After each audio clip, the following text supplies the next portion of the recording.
n'ụwa gị na-abịa na ị ga-ekwekwe ka nne gị bụrụ nne gị ọzọ, ị ga-ekpe ekpere ka ọ bụkwala ya.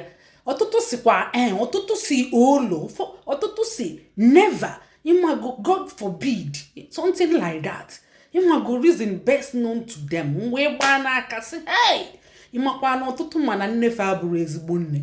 Ka m gwa unu from 7 years nwa gị amago na iburu ezigbo nne. O nwee ndị nne na-asọfọketi difa nya na-emegbu difa. Ịma na ụmụ nwaanyị na-emegbu difa ụfọdụ bụ na fa dị financially buoyant, fa nwee freedom, fa sị ka ihe ị ga-emenwulu fa na-ama aka. Ụfọdụ bụ ọchịta akwa aja nwere ihe ọchịta mana just ọ na-eme isi ike, ọ bụrụ nnọọ disobedient wife due to ihe ndị ọ na-anụtacha ma ọ bụ ndị na-emislead ifugo. So ime ụlọ gị ọdụ very hot, ifugo ka esi mee ụlọ ọdụ very hot, ime ụlọ ọdụ very hot. Ọkwa ifuru ọnwụ ka unu na-anwụ ya, ọ ga-lead to high BP, lead to diabetes, lead to ọtụtụ ọya, lead to CKD, nya bụ kidney failure. Ịghọtago? So ị ga-eme ụlọ gị ka ọ dị mma maka ụmụ gị matasịkwa na iburu ezigbo nne. Nwekwe ndị bụ ezigbo nne, ọtụtụ si yes na nnefa bụ ezigbo nne. Ụfọdụ si ihe a jirecha ka nnefa bụrụ nnefa ọzọ bụ na ojuko oyi na ọ chọọ ka ọwa anya chahụ.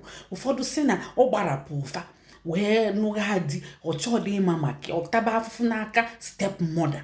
So nwere ụdị ruzi na-enyerọ. So unu afụgonu ndị nne, ọbụgodi na gị na di gị sere okwu, ị ga na-eneta ụmụ gị. Ọbụgodi na ọ chụpụ gị na alịga ụmụ gị, ihe ị ga-eme bụ chọọ ụzọ skuulu ụmụ gị ahụ jee na-ebe akwa na-asịfa na ọ bụ ọkwa gị tụrapụ ụfa pụọ, na ọkwa papa unu chụpụ gị. Ịghọtago? Apụ breki ije netefa ma ọ bụ agbasa ije netefa. Ị ga-afụkwa na ụfọdụ ga-asị ịbịakwa na neta ụmụ gị na skuulu, mana gbaa mbọ na-aga. Akụkọ ga-akọlukweli ya. Maka ihe nji na-ekwu ihe a bụ onwe nwaada anyị, ọ si na ọchọ ọzọ mama ya na ndụ ya, ọ nụrụ di nụta aka ji akụ.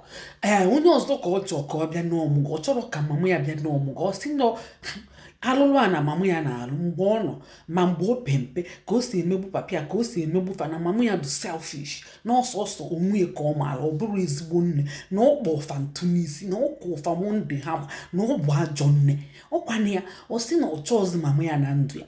Ọkwana ya ka ndị na-ekpedolufa ọjụ aka m nọkwa n'ikpe ahụ. So onye ka m bịa wee bịa jụọ mee obele survey wee fụkwa na ọtụtụ sikwa ofu ihe ahụ never over ihe nwa kpai body unu afụ gị.